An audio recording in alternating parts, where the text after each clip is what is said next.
Well, hello everybody and welcome back to the channel, and today we're going to be playing a bit of a toxic deck in the form of Brambleghast with Acerola's Mischief. This is a rather toxic deck, but I don't think it's as good as Mega Kangaskhan's variant, because Kang at least has inbuilt bulk straight off the bat. Brambleghast doesn't, and of course, Kang does 200 flat. Brambleghast relies on coin flips, but regardless, we're going to try this list out and see what happens. So as per usual, in the description below there's going to be usual links, double the deck list, which is also available to copy in the description below. There's the games that we'll play, and of course the outro and what I think of the deck. So of course we are focusing around the Brambleghast from Temporal Forces, and this is a really good attacker in GLC. In Standard it's not really had its time to shine, because you know there's quite a few ways to play around this card. But of course, we do have the ability of Resilient Soul, which gives it 50 HP more for each prize card your opponent has taken. And of course, Powerful Needles gives us a 80 times multiplier, which is flip a coin for each energy attached to this Pokemon. This attack does 80 damage for each heads. As you can imagine, playing 10 Grass Energy and multiple Forretresses, as well as Mist Energy, we can potentially hit some stupid numbers. But yeah, this can be quite difficult to set up. And obviously with the HP being a base 100, and obviously if we only detonate one Forretress, it's 200, yeah, things can get pretty tough. So we're planning to try and set up two Forretresses turn 2 at the very least, because then we can at least detonate them both, get the energy onto the Brambleghast, attach Mist Energy for turn, and hopefully that should be enough to keep everything in check. Combine that with the power of Miracle Headset as a race spec, which lets us put 2 support cards from your discard pile into your hand. We also, of course, played the Acerola's Mischief. I have covered the Kangaskhan version, but of course that loses to, you know, Cornerstone Mascogapon, as does this list. But we can at least, you know, have something at the very least. But, you know, Acerola's Mischief is really good, and of course we are playing Quad Boss and Quad Countercatcher just so we have maximum gust where possible, but so far this list hasn't really been doing the best for me, so hopefully we can at least get it going. Anyway, we're going to take a look at the deck list, and I'll see you in a moment. And welcome to the deck list. This is a deck that I've been rather reluctant to actually play, because I just prefer the Kang version. The Kang has inbuilt draw, you know, the Kang can also hit 200 base, and potentially hit some stupid numbers. Obviously in that video I was only playing 2 boss 4cc, and I recommended you play 4 boss 4cc, and I think that's correct. Like, these sorts of decks, you know, they prefer gusting as much as possible once they've set up, and I think that's the best way to do it. Now, a debatable card to cut in this list, which I've kept in for emergencies, is the Pal Pad. I think you could play a second Night Stretcher here, but other than that, I don't think a lot about this list needs to change. You know, we have a lot of consistency going on here. The only thing we don't really have is inbuilt draw, because obviously we're mainly relying on Iono as our draw. But obviously, you know, that could potentially help us if we're not taking prize cards immediately. But, you know, I would like to see a couple of Lilies go in this list, but it's making the space, because, you know, we obviously want a second Night Stretcher just so we have the versatility of getting our Pokemon back, plus energy if need be. We have the Luxurious Cape to give us an extra 100, which, yeah, it does give them an extra prize card. But if we're popping Acerolas every time, they're not going to worry about that. But obviously, you know, like the Brambleghast itself can be pretty tanky once you get it set up. And that's why we're playing a 3-3 line of the Pineco Forretress. It's just so we can have that opportunity. But so far, this list has not been too great for me. So of course, we're playing 3 Pinecos, 3 Forretress, 3 Bramblin, and 3 Brambleghast as our Pokemon. Already played 12 Pokemon. As for supporters, we're playing 4 Acerola, 4 Boss, 3 Iono, 4 Buddy-Buddy Poffin as our item cards, 4 Pokégear, 4 Countercatcher, 4 Ultra Ball, 1 Pal Pad, which again you could probably cut this for a second Night Stretcher. I would probably advise doing so. It's purely here for emergencies. 1 Miracle Headset, 1 Earthen Vessel, 1 Night Stretcher, 2 Luxurious Cape, 3 Forest, 10 Grass, and 2 Mist. Obviously Mist is very useful against, you know, like one-hit KO decks like Roaring Moon and things like that. It's also good against Monkey Dory if we can put it on before they attack with Mind Bend, because it prevents Mind Bend's effect. So it's pretty good to have, you know, like, it is something to bear in mind, but obviously, you know, this list I don't think is as good as Kang, Like, the Kang version is just better in my opinion. But obviously, if you was to play the Quad Boss, Quad CC in that Kang version, I do think it's something that you could, you know, get away with a bit more. This one kind of requires you to blow up 2 at the minimum, or blow up 1 and put a Lux Cape on and just pray. And to be honest, I can see the value in that, but at the same time, it's just something to think about. But anyway, let's get into some games and see how we do. And welcome to the first game. I've tried a couple of games of this deck on a ladder, and well, I got donked in one, and I got immediately item locked by a Dragapult that, of course, started with everything, and also managed to get lilies off the top and find their singular Badoo. So, yeah, it's not been great for this deck so far, but still, it's just something to bear in mind, you know? On a different subject, I've just seen, obviously you lot would have seen this long ago, but, well, I'd say long ago, about a week in advance. I'm not going first. I'm sick of going first, because everyone makes me go first with this deck for some reason. I've seen that Mega Starmie and the new, what's it called? The new, is it Decidueye? Yeah. The new Decidueye have been shown. Rather disappointed with Starmie, but it is something that could be good, like, as a turn 1, like, spread deck, or something like that. It could be a good spread deck, I think. Jet Blow for 120, and it does 50 to on your opponent's benched. Could be something to spread, I think. And then, of course, Decidueye. If your opponent has exactly 4 cards in their hand, ignore all colorless and this Pokemon's attack costs. It's a grass and free colorless for 240. And it discards an energy from your opponent's active Pokemon. That could be pretty decent, but you'd have to play Quad Judge, which is not a bad thing, because obviously Judge is going to be our main attack or hand disruption going forward. That's not good.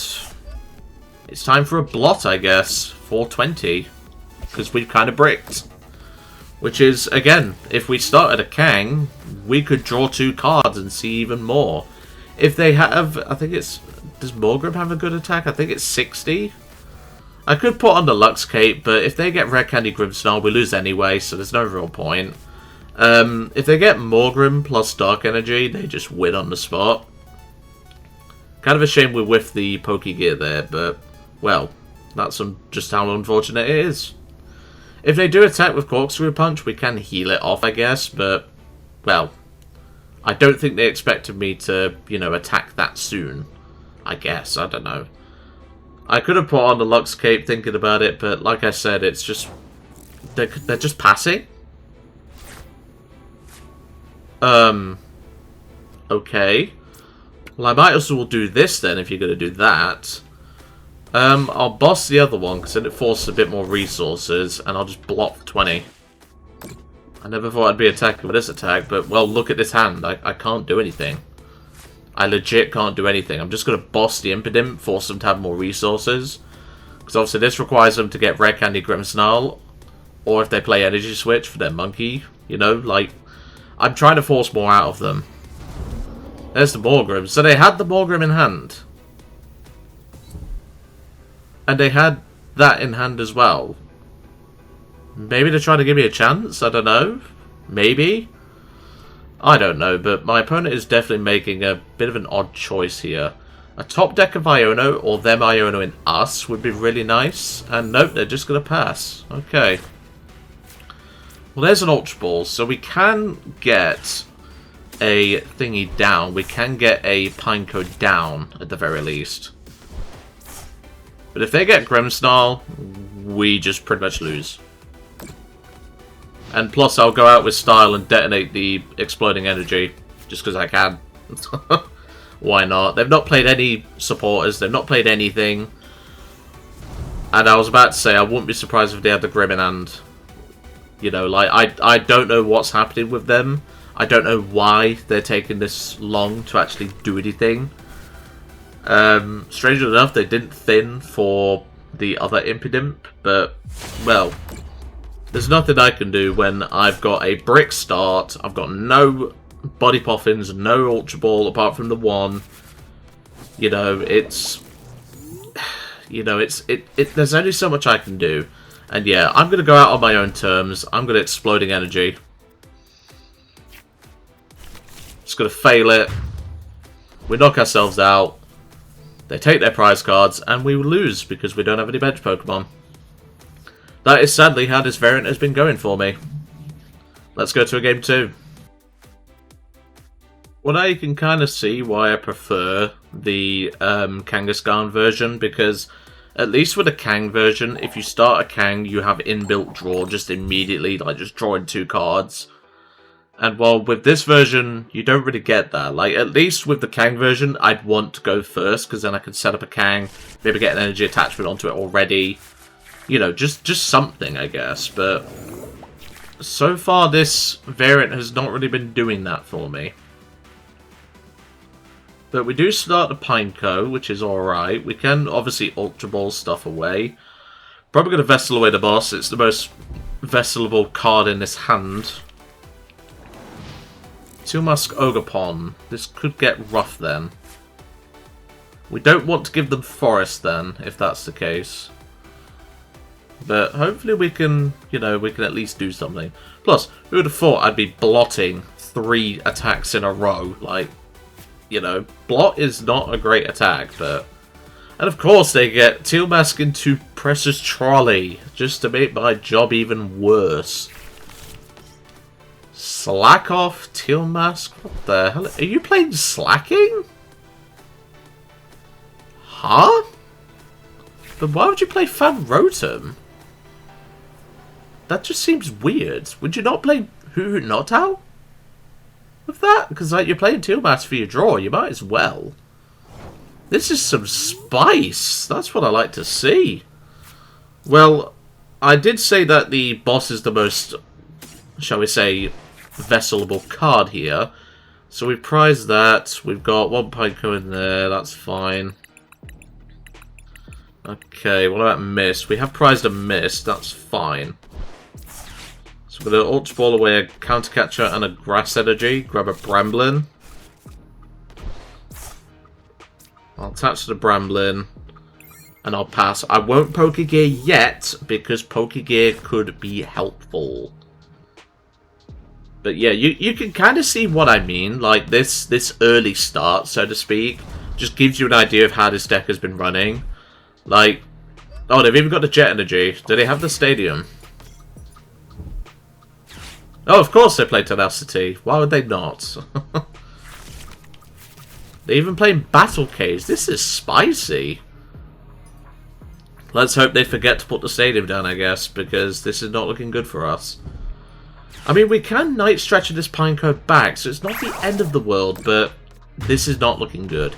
But this does help with the prize map, for them at least. Like, this is how we want it to be. Well, there's a Pal Pad, so we'll Night Stretcher back the Pineco. Pokégear, get me an Iono. There we go, that's what we want. What support have I got in there? I've got the boss in there. I might as well Pal Pad it back in, I guess. Gives us an extra shuffle and an Iono. We don't need a lot here, but we do need that. So, you know, we can CC the Vigor off, I guess. So we'll do that. Gives us a bit more bulk. We'll attach for turn as well, and we'll pass. The main reason why I'm doing that is because of 2 retreat costs. Yes, they're playing Jet, but that still forces more out of them. And well, this hand, even after the Iono, is really shocking. I mean, we can at least get a powerful Needles off, but you know, I don't really like the fact that we've whiffed this kind of hard. I do like the idea though of like Teal-Mask slacking. It's an interesting idea. Like it generally is, because if you think about it, it's, you know, it's something if you think about it, because at the end of the day, slacking always requires energy to be, you know, put onto it. Energy Switch is a very good card in the format, and still will be, even after rotation. You know, Teal-Mask can get you draw. I don't think putting down this many Vigoroths, and of course he has the Air Balloon, because why would he not? I suppose on the plus side, they can't attack with slacking, because we don't have an EX in play. But, well, they can now knock us out with the Teal-Mask, which is, again, point proving why I think the Kang variant is superior. And well, there goes our only Brambleghast. So I think I might have to go out in style again. Promote the Pineco because it's our only Pokemon. There's a Buddy Poffin, but well, that doesn't really help us because we kind of need to just get stuff established. I might as well evolve that. And pass. I can't do nothing here. My only hope now is if I top deck an Iono or a Forretress, because that's the only way I'm able to do something. Watchtower's fine. Of course they have the boss, but they can't knock us out yet. But they will do a lot of damage to this Brambleghast. Right, we need a Forretress top deck, and we need it now. Okay, that's something. That is an Iono. We could still get it. There's the Forretress. Nice. So we'll go Buddy Poffin, fill out the last Bramblin, evolve to the EX, exploding energy. I'm only going to put a few this. I'm only going to put 2 there, and I'm going to put 2 there. Because there's no way I get 3 heads in a row. No way. We do obviously gain more HP, but obviously Tealmass Gogapon now just gains more power. So we're going to do that there, and we're just going to go for the powerful needles. If we get triple heads, that's just nice. And well, we don't. We get 2 heads, but I'll take it. That's still 160. That does help later, but obviously this Brambleghast can now go down. But now you can sort of see the problem. Like, if a deck just manages to get going, there's not much I can do about it. You know, like, there's a lot of things that I can't deal with, and, well, a slacking is definitely going to be something that I'm concerned about. They could park the slacking in front of us. I'm just very confused as to why they're not playing Noctowl. This would make more sense, I think. You know, Tealmass for draw, Grass Energy to, you know, move around the board. You know, Energy Switch to put it on the slacking. I don't know, I'm probably just rambling here, but I think, or should I say, brambling here, pardon the pun. They're retreating, interestingly. They are not doing anything. That's very odd. They could have attacked and knocked me out there. I suppose they're worried about a Brambleghast counterattack, I guess. Trumpet. Okay, do you have Jet, maybe? Energy Switch. Okay. Do you have Jet? Because that's the only way you're attacking without slacking this turn. Ultra Ball. You have the Switch, so what are you doing? Are you parking a slacking in front of me? I don't know what my opponent's doing here. They had the attack. You could have gone Switch into the slacking and knocked me out. Because now I'm just going to boss that Tealmass and take 2 prizes. Maybe they're giving me a chance. I don't know. That's Pokégear. We get an Acerola's Mischief. Do I play that, though? Because they can still hit me with Fan. But at the same time, I need to protect this Brambleghast. So I'm just going to play the Mischief. Apply it to the Brambleghast. And we'll just Powerful Needles take out this Vigor off. Well, if we get 2 heads. There we go. Obviously, they can boss the Bramblin on the bench, which would be a problem, but, you know, we can at least potentially survive from here. There's a Brambleghast at the prizes. That's good. But obviously, this Brambleghast is now vulnerable to this Fan Rotom. Because, for those that don't know, Acerola's Chief stops EX Pokemon. It doesn't stop anything that isn't an EX. That's fine. I can boss the Tealmass now. There's Mist. That's good. So we can do that. I'll boss the Tealmass. And Powerful Needles, 240 potentially. There's no point in me saying for 240 because I know for a fact it's not going to hit 240. And well, we got 160 again. That's fine. Obviously, the problem is we could lose to Knockout of Bramblin or Brambleghast and plus Boss Pineco, which is going to be an issue, but we can potentially deal with it. The probably best thing I could do is I could gust the Fan Rotom if I get a Acerola's Mischief. Oh, well, there goes their Boomerang Energy, straight back onto the Slacking. I do like this concept, though, I will say. I do like it, but, you know, we need a Miracle now. We need, at minimum... Oh, okay. That's not bad. We can Lux Cape the Brambleghast, but we don't have a way to pick up this Pineco, so we just lose if we don't get that. I'll counter catch the Teal Mask, because that's easier for us to KO, and we'll just go for the Powerful Needles. Well, we only got one head, so that's only 80 damage. And if they have Boss plus... Well, they don't even need Plus, they just need Boss. If they have Boss, they win, because they could just go Boss Pineco. We could have bounced the stadium, actually. I've just thought about it. We could have bounced the Team Rocket's Watchtower. That's Psyduck. Psyduck's not relevant. They're probably thinner for Teal Mask draw. Yeah, I definitely should have bounced the stadium, because Team Rocket's Watchtower is enabling them to do stuff. I didn't think about that, but still, it's fine. We do take the hit, but of course, this is not looking good for us. Like I say, I'm definitely bouncing the stadium this turn. So we'll do that. We'll boss the Teal Mask again. And Powerful Needles. We just need 2 heads. Come on. Again, just 1 head. That is crazy. We're definitely losing. If they have Team Rocket's Watchtower, we just lose. There's nothing we can really do about that. I suppose the reason why they've not gone for a Noctowl version is because, you know, like, it... In a way, it shuts off a Noctowl engine, which I can see that as an issue. Did they have the Stadium Bump? Yep, they win. That's unfortunate. And great swing for game. Really spicy Slacking build, I will say. I do appreciate the Slacking.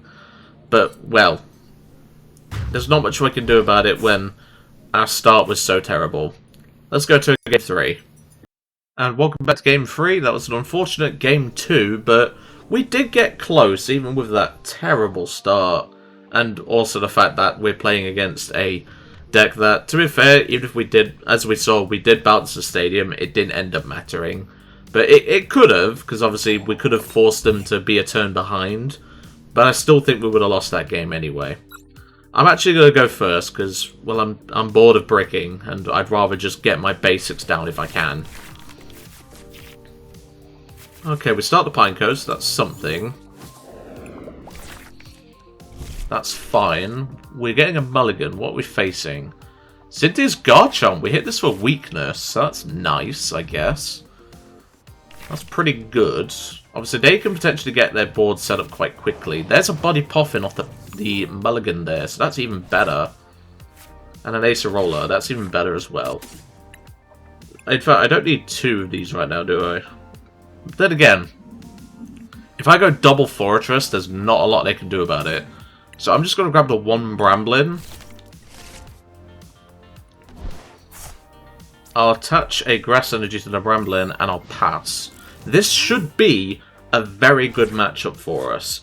Key word there, should be. And they start with the Trolley. You can't ask for much more than that. Interesting they're playing Trolley in that deck, though, I will say.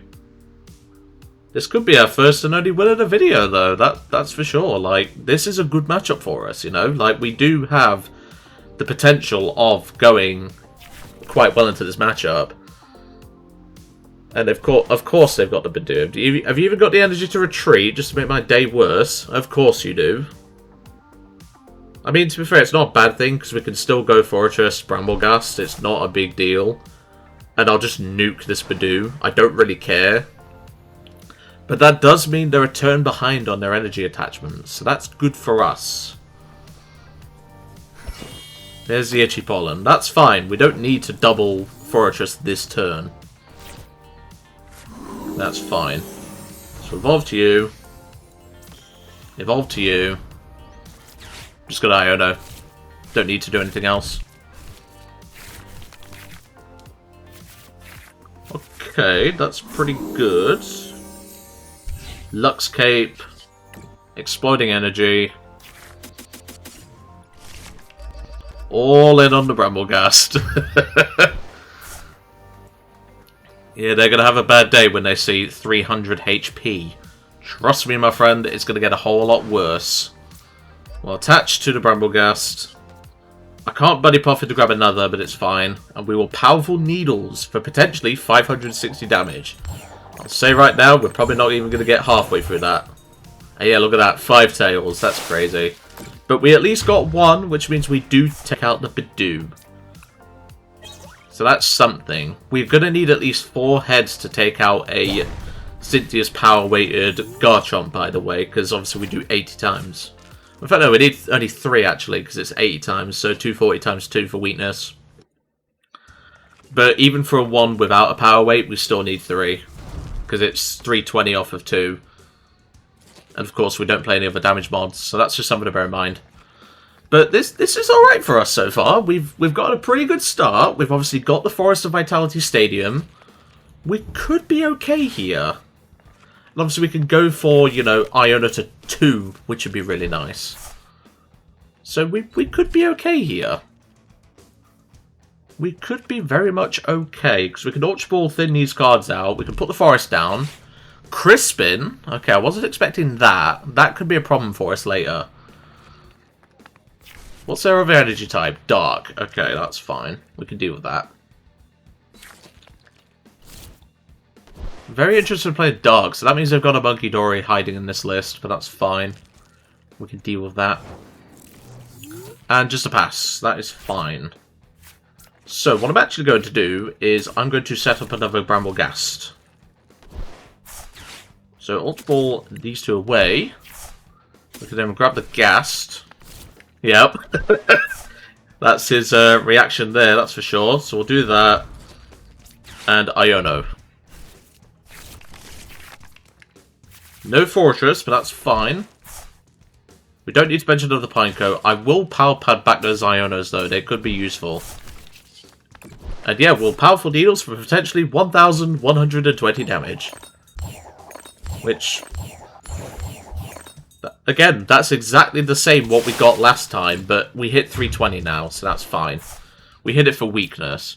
Now you see why we need that 3rd heads, which could matter, but still, we can Night Stretcher back that Forretress now, so that's something.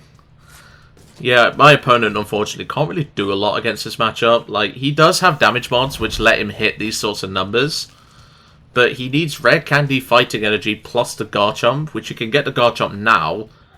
But they literally barely play Rare Candy.